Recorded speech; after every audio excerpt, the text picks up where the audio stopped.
Je suis heureux de vous présenter aujourd'hui cette séance consacrée à la géométrie dans l'espace. On traitera dans cette séance 3 exercices. Dont le premier exercice est un QCM. C'est une question à choix multiple pour évaluer le degré de compréhension et d'acquisition des connaissances relevées à ce thème. Donc, pour l'exercice 1, donc, QCM, cochez la réponse exacte. Dans la figure, c'est contre A, B, C, D, E, F, G, H est un cube d'arête 1. On munit l'espace de repères A, AB, AD, AE. Le vecteur, produit vectoriel de AB par AD est égal à. On a 3 propositions. Le produit vectoriel de AB par AC, ou bien le vecteur AE, ou bien racine de 2 AE. 2. Le réel produit scalaire de FH par BA est égal à racine de 2, 0 ou bien 1. 3. Le volume du tétraèdre ABDE est égal à 1 sur 6 ou bien 2 sur 3 ou bien 1 sur 2. La 4e question. Le plan BCH a pour équation x plus y moins 1 égale à 0, ou bien x plus z moins 1 égale à 0. 3e cas, c'est x plus z moins 1 égale à 0. Donc, on va commencer par le premier résultat. Le vecteur, produit vectoriel de AB par AD est égal à. Pour cela, on va rappeler en première étape le produit vectoriel. Notez que le produit vectoriel de 2 vecteurs est défini comme suit. Si on considère 2 vecteurs U et V, de représentants respectifs AB et AC, le produit vectoriel de U par V est égal à vecteur nul dans le cas où U et V sont collinéaires. Sinon, ce vecteur W, qui est le produit vectoriel de U par V, est tel que W est normal au plan ABC, UVW est une base directe de W, l'ensemble de vecteurs de l'espace, et norme de W égale norme de U fois norme de V fois valeur absolue de sinus AB-AC. Donc, en utilisant ce résultat, on obtient que le produit vectoriel de AB par AD est égal au vecteur AE, puisque ici, le vecteur AE, il est un vecteur normal au plan ABD. On a aussi AB, AD, AE est une base directe. Et on a aussi norme de W, c'est norme de AE, pardon, c'est norme de AB fois norme de AD fois longue de fois sinus ABAD. Petit 2. Le réel produit scalaire de vecteur FH par le vecteur BA est égal à racine de 2 ou bien 0 ou bien 1. Donc, rappelons que le produit scalaire de 2 vecteurs U et V est défini de la manière suivante. Si AB et AC sont 2 représentants respectifs de U et V, le produit scalaire de U et V et le réel noté U point V est défini comme suit. Si U égale à vecteur nul ou V égale à vecteur nul, alors U, le vecteur U scalaire, le vecteur V égale à 0. Si le vecteur U est différent de vecteur nul et V est différent de vecteur nul, alors le produit scalaire de U par V est égal. Le vecteur AB scalaire, le vecteur AC, est égal aussi AB, la distance AB, fois la distance AC, fois cosinus BAC. Donc, si on utilise ce résultat, pour déterminer le produit scalaire de FH par BA, on a ici FH scalaire BA, il est égal aussi FH scalaire FE, ce qui donne que ce produit scalaire est égal à 1. On peut remarquer ici, pour cet exemple, qu'on peut directement éliminer le cas de que le produit scalaire est égal à 0, puisque le vecteur FH et BA ne sont pas orthogonaux.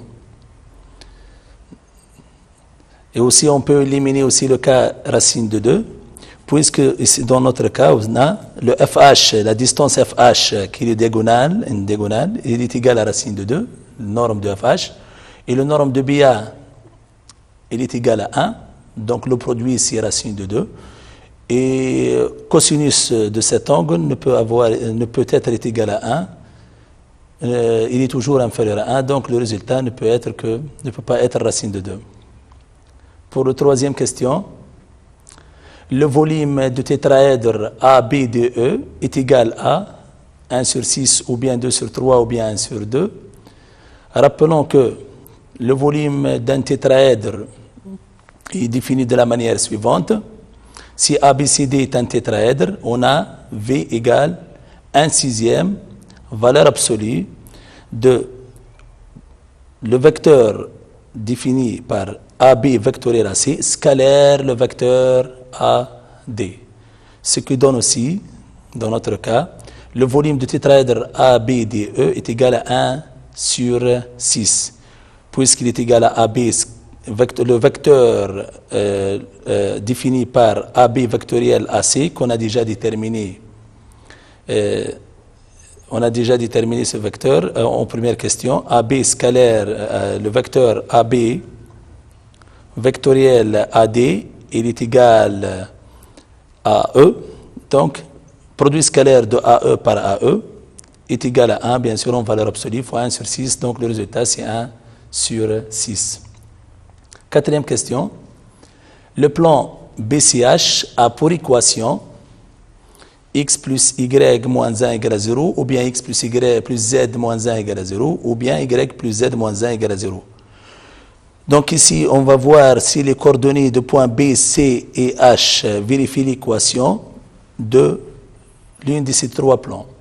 Pour cela, si on considère le point B, dans le repère, bien sûr, A, AB, AD, AE, le point B a pour coordonnées 1, 0, 0. 1, 0, 0, il vérifie l'équation, la première équation et la deuxième équation. Donc, on a éliminé déjà la troisième équation. Maintenant, si on considère le point C dans le repère A, AB, AD, AE, a pour coordonnées 1, 1, 0. Donc, le point B vérifie l'équation de la deuxième équation, il ne vérifie pas la première équation. Donc, l'équation de plan BCH est donc x plus z moins 1 égale à 0. Maintenant, on va passer au deuxième exercice. Donc, dans cet exercice, l'espace E est muni d'un repère orthonormé O et JK. On considère la droite D dans un système d'équations cartésiennes et x moins y moins z plus 1 égale à 0, ou 2x plus y moins z égale à 0. Petit 1, vérifie que le point A de coordonnées 0, 1 demi appartient à la droite D. Petit 2A, donner une représentation paramétrique de la droite D. B, calculer la distance du point O à la droite D. Troisièmement, petit a, montrer que le plan P perpendiculaire à D en a pour équation 2x moins y plus 3z moins 1 égale à 0. Petit b, calculer la distance du point O au plan P. Quatrième question. Soit le plan Q d'équation moins x plus y plus z égale à 0. Montrer que P est perpendiculaire à Q. Petit b, calculer la distance du point O à la droite delta, intersection de P et Q. On va commencer par la première question. C'est de vérifier que le point A de coordonnées 0, 1,5, 1,5 appartient à la droite D.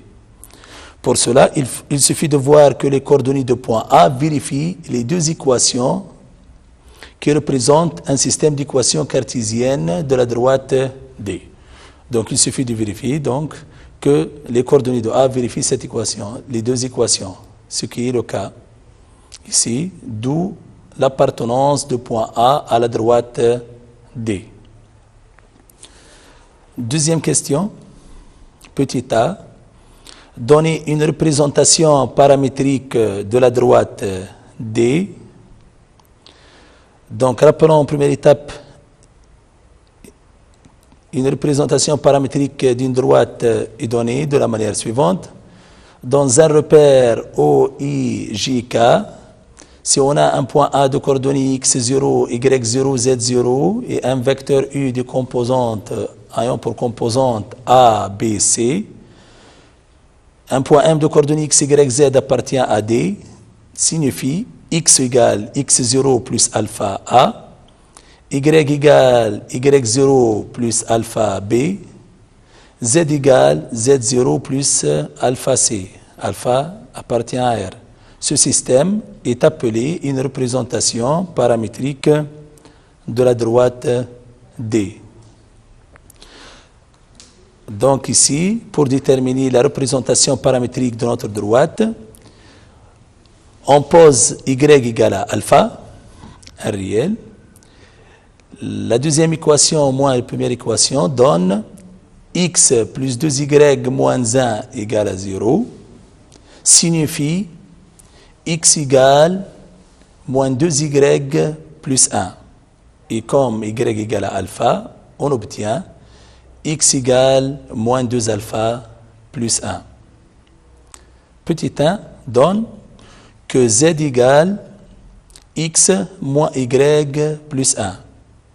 Et comme x égale moins 2 alpha plus 1 et y égale alpha, on obtient que z égale moins 3 alpha plus 2. D'où une représentation paramétrique de la droite D est donnée par x égale moins 2 alpha plus 1, y égale alpha, ou z égale moins 3 alpha plus 2. C'est la droite passe par le point B de coordonnées 1, 0, 2 et dans un vecteur directeur et U ayant pour composante moins 2, 1, moins 3. Petit b, calculer la distance du point O à la droite D. En première étape, on va rappeler que la distance d'un point à une droite est définie de la manière suivante. Si la droite D a pour vecteur directeur U de coordonnées A, B, C et a un point de D, H, le projeté orthogonal de M sur D, la distance du point M à la droite D, il est égal à la distance MH, il est égal aussi norme de produit vectoriel de MA par le vecteur U sur norme de U.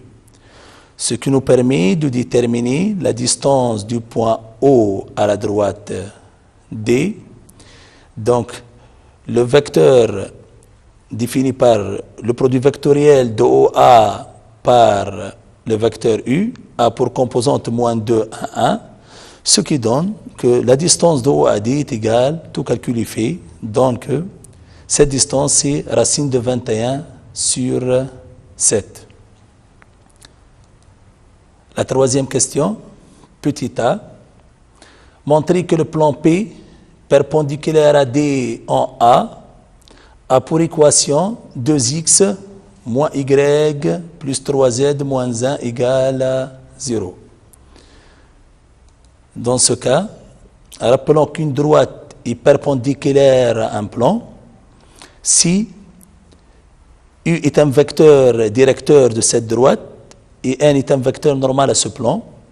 P perpendiculaire à D signifie N et U sont collinéaires. Donc, dans notre cas, la droite D est perpendiculaire au plan P. Donc, le vecteur directeur, on peut considérer que le vecteur directeur de la droite D est aussi un vecteur normal au plan P. Ce qui donne, donc, U de coordonnées moins 2, 1, moins 3. Par suite, le plan P a pour équation moins 2x plus y moins 3z plus d égale à 0. Puisqu'on sait que tout plan, l'équation de tout plan est de la forme ax plus by plus cz plus d égale à 0, avec le triplet ABC différent de 0, 0, 0. Et ABC, les composantes d'un vecteur normal.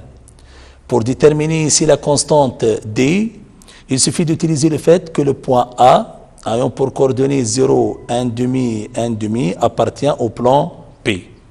Ce qui donne que D égale à 1. Par suite, P a pour équation 2x moins y plus 3z moins 1 égale à 0. Ici, on peut utiliser aussi une autre méthode.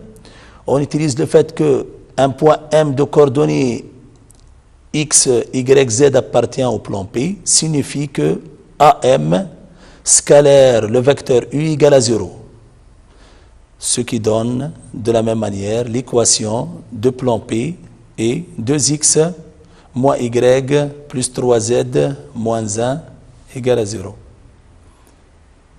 Troisièmement, petit b, calculer la distance du point O au plan P. Donc, on va rappeler aussi la distance d'un point à un plan. Donc, dans un repère orthonormé OIJK, si on a le point A de coordonnées x0, y0, z0 et P, le plan ayant pour équation ax plus by plus cz plus d égale à 0, et on considère le point H projeté orthogonal de A sur P, la distance de A à P est égale à la distance à H. Il est égal valeur absolue de ax0 plus by0 plus cz0 plus d sur racine de a carré plus b carré plus c carré. Donc, pour déterminer la distance du point O au plan P, on obtient donc distance de O à P, tout calculé fait, donne la distance de O à P égale à racine de 14 sur 14. Bien sûr, le point O, c'est l'origine du repère. Il a pour coordonnées 0, 0, 0. Quatrième question. Soit le plan Q d'équation moins x plus y plus z égale à 0. Montrer que P est perpendiculaire à Q. On va rappeler aussi les positions relatives de deux plans. Donc, deux plans sont parallèles si seulement si leurs vecteurs normaux sont collinéaires. Le cas de deux plans sont séquents si seulement si leurs vecteurs normaux ne sont pas collinéaires. Et un cas particulier de deux plans séquents, c'est le cas de deux plans perpendiculaires. Dans ce cas, deux plans sont perpendiculaires si seulement si leurs vecteurs normaux sont orthogonaux. Donc, dans notre cas, le plan Q a pour vecteur normal moins 1, 1, 1, et le plan P a pour vecteur normal 2, moins 1, 3. Le produit scalaire de vecteur M' par le vecteur n seconde égale à 0 signifie que les deux plans sont perpendiculaires. Pour le troisième exercice, il nous reste quatrièmement petit b. Calculer la distance du point O à la droite D, intersection de P et Q. Ici, on peut utiliser la méthode vue dans la question précédente, la distance d'un point à une droite, ou bien on peut utiliser le fait que les deux plans sont perpendiculaires. Donc, pour déterminer la distance du point O à la droite D, on peut utiliser le théorème de Pythagore. La distance de O à la droite D au carré égale la distance de O au plan P au carré plus la distance de O au plan Q au carré. Bien sûr, on a déjà calculé la distance de O à P. De la même manière, on obtient la distance de O à Q. Tout calcul est fait, on obtient que la distance de O à la droite D, c'est racine de 17 sur 52. Pour l'exercice numéro 3, on va déterminer par cet exercice. Dans l'espace E, rapporté à un repère orthonormé O, I, J, K, on donne les points A de coordonnées 2, 1, 1 et oméga de coordonnées 3, moins 1, 0. Petit 1.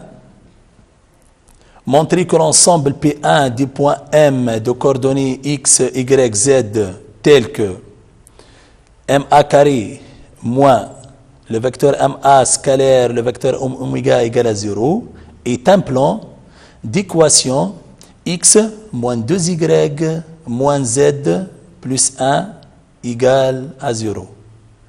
Petit 2. Soit S la sphère de centre oméga et passant par le point A. Vérifie que le rayon de la sphère S est R égale racine de 6. Puis déterminer une équation cartésienne de la sphère S.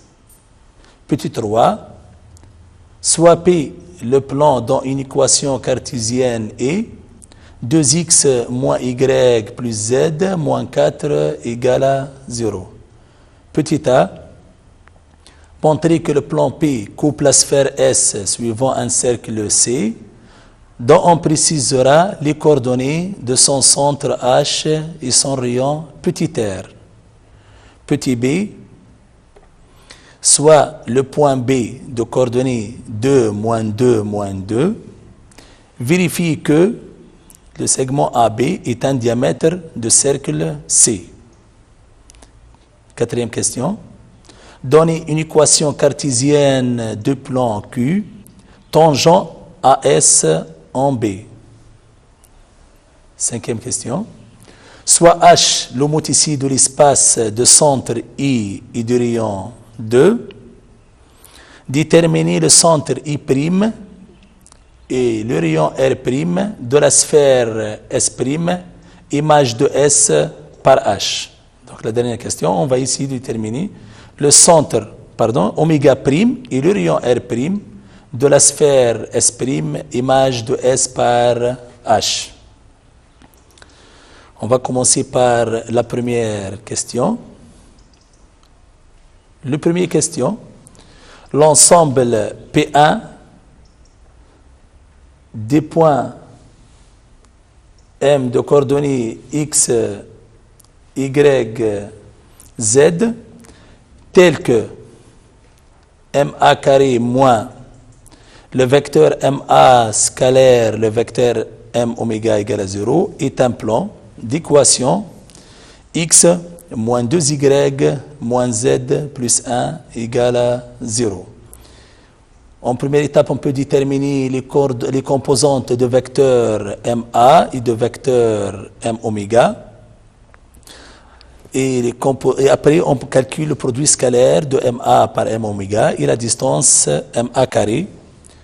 On obtient que M est un point de plan P1, signifie MA carré moins le vecteur MA scalaire M oméga égale à 0, signifie, tout calcul est fait, on obtient que X moins 2Y moins Z plus 1 égale à 0.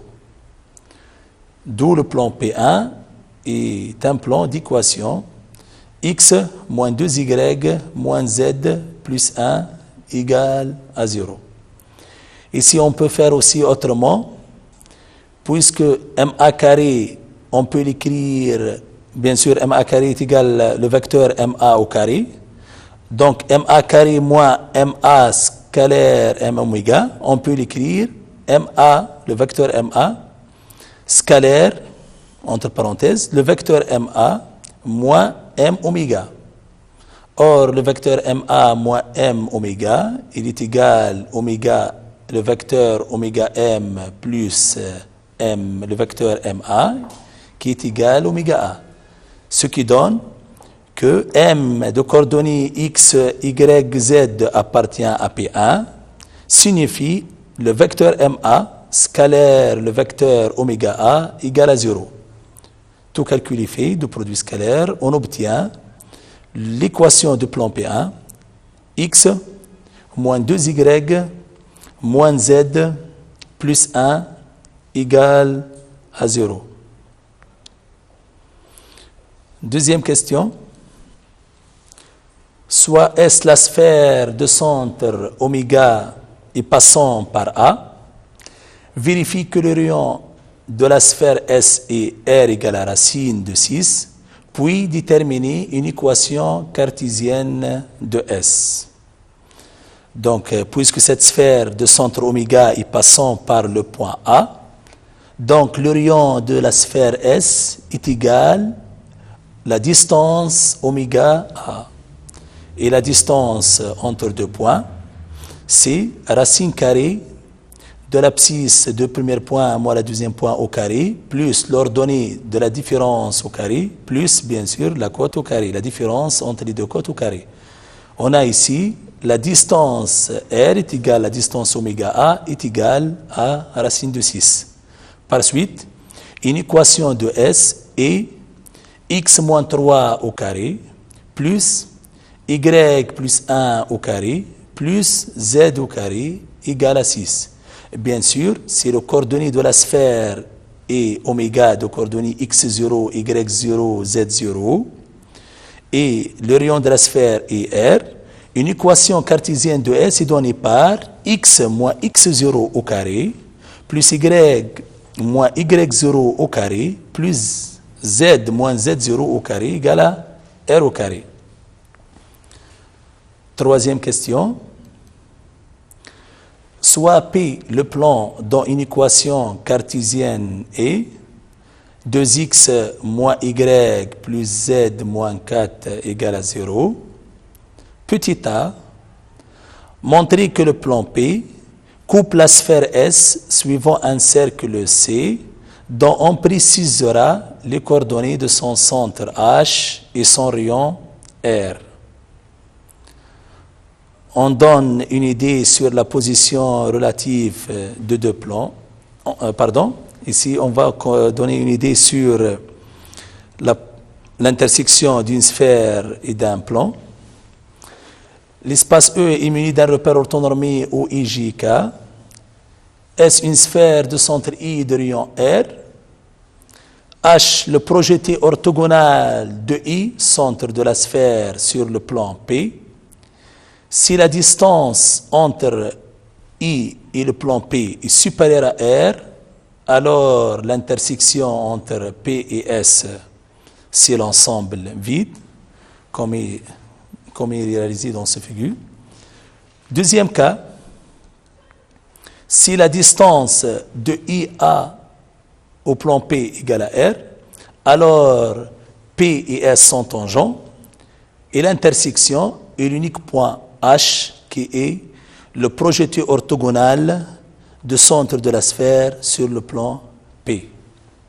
Troisième cas, si la distance de I à P inférieure à R, alors dans ce cas l'intersection de P et S est un cercle C de centre H et de rayon racine de R au carré moins la distance de I à P au carré. Donc, dans notre cas, le plan P a pour équation 2x moins y plus z moins 4 égale à 0. Donc, la distance de centre de la sphère au plan P, c'est racine de 6 sur 2. On calcule de la même manière que la distance d'un point à un plan qu'on a fait dans les questions précédentes. Donc, cette distance il est inférieure au rayon R de la sphère, d'où l'intersection de P et S et le cercle de centre H projeté orthogonal de oméga sur P et du rayon petit r. Petit r, c'est la racine de R au carré moins D au carré. D, c'est la distance de oméga à P, qui est égale à racine de 30 sur 2. Maintenant, pour déterminer les coordonnées de point H, centre de ce cercle, il suffit d'utiliser le fait que le point H appartient au plan P, puisque H est le projeté orthogonal d'oméga sur ce plan, et aussi que le vecteur oméga H est collinéaire au vecteur normal du plan P. On a donc n est un vecteur normal au plan P, n ayant pour composant 2, moins 1, 1. Si on pose que le point H de coordonnées A, B, C, on a H appartient au plan P et le vecteur oméga H est égal à alpha n, avec alpha n réel, signifie H vérifie l'équation du plan, c'est-à-dire 2A moins B plus C moins 4 égale à 0, et l'égalité oméga H égale à alpha n donne A égale à 2 alpha plus 3, B égale à moins alpha moins 1, C égale à alpha. Si on remplace A, B, C dans l'équation 2A moins B plus C moins 4 égale à 0, on obtient 2 fois 2 alpha plus 3, moins, entre parenthèses, moins alpha moins 1, plus alpha moins 4 égale à 0. Donne alpha égale à moins 1 demi. Par suite, le A qui est égal à 2 alpha plus 3 est égal à 2. B qui est égal à moins alpha moins 1 est égal à moins 1 demi. Et C qui est égal à moins alpha, C qui est égal à alpha est égal à moins 1 demi. D'où le coordonnée de point H, c'est 2 moins 1 demi, moins 1 demi. Petit b, soit le point B de coordonnées 2, moins 2, moins 2, vérifie que AB est un diamètre de C.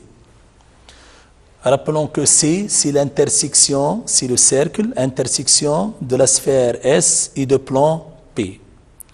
Donc, pour montrer que le segment AB est un diamètre de C, en première étape, il faut vérifier que le point AB sont deux points du cercle C. Et en deuxième étape, on vérifie que le centre du cercle C, qui est le point H, est le milieu de AB. Donc, on peut vérifier que A et B vérifient l'équation, les deux points A et B vérifient l'équation de plan S et de la sphère S et de plan P. Donc, A et B appartient à S inter H. Et on peut aussi vérifier que le point H, c'est le milieu de A et B. Donc, pour cela, on peut calculer les coordonnées de point H, qui est le milieu de AB. Donc, coordonnées de milieu, c'est la somme des abscisses sur 2, la somme des ordonnées sur 2, et la somme des côtes sur 2. On vérifie, bien sûr, facilement que le point H est le milieu de A et B. Ce qui donne que le segment AB est un diamètre de cercle C. Petit 4. Déterminer une équation cartésienne du plan Q tangent à S en B. Ce plan est tangent à S en B. S, c'est la sphère de centre oméga. Donc ici, on peut considérer le vecteur oméga B comme un vecteur normal au plan Q. Donc, et comme un plan, l'équation de tout plan est de la forme AX plus BY plus CZ plus D égale à 0, avec bien sûr le triplet ABC non nul. Le vecteur normal, c'est ABC, ce qui donne que le plan Q est de la forme moins x moins y moins 2z plus d égale à 0. De plus, le point B de coordonnées 2, moins 2 appartient à Q, permet de déterminer la constante D est égale à moins 4. D'où le plan Q a pour équation x plus y plus 2z moins 4 égale à 0. Ici, on peut utiliser aussi que le vecteur oméga b est un vecteur normal à P. Donc, un point M de coordonnées x, y, z appartient au plan Q, signifie que le vecteur Bm, scalaire le vecteur oméga b, qui est un vecteur normal à ce plan, égale à 0. On obtient de la même manière, directement, que le plan Q a pour équation x plus y plus 2z moins 4 égale à 0. On va déterminer maintenant par la cinquième question. Soit H l'homothétie de l'espace de centre I et de rapport 2, déterminer le centre oméga prime et le rayon R' de la sphère S', image de S par H. En première étape, rappelons qu'une homothétie de l'espace est définie de la manière suivante. Si I est un point de l'espace et K est un réel non nul, l'application qui a tout point M de l'espace associé à l'unique point M' tel que Im' égale à K, le vecteur Im' égale à K fois le vecteur Im, est appelée homothétie de centre I et de rapport K. Et on note H, indice IK, centre et rapport. Pour tout point M et M' de l'espace, l'image de M par H est égale à M' équivaut à le vecteur Im' égale à K fois le vecteur Im. Aussi, dans notre cas, pour parler de l'image d'une sphère par une homothétie, on sait que l'image d'une sphère S de centre I et de rayon R par une homothétie, H de l'espace de rapport K est une sphère S' de centre I', image de I par H et de rayon valeur absolue de K fois R. Bien sûr, ici, dans ce cas, l'image d'une sphère par une homothétie, pas nécessairement le rapport de cette homothétie et le point I. Bien sûr, le point I ici est considéré le centre de la sphère. Bien sûr, si le centre de la sphère est le point A, donc il suffit de déterminer l'image du point A qui est un point A'. Donc, dans notre cas, on a l'homothétie H de centre I de coordonnées 1, moins 1,5, moins 1,5 et de rapport 2. Donc, pour déterminer le centre oméga prime et le rayon R' de la sphère S', image de S par H, on pose oméga prime de coordonnées A', B', C'. HI2 de oméga égale à M', signifie le vecteur I oméga prime égale 2 fois I oméga.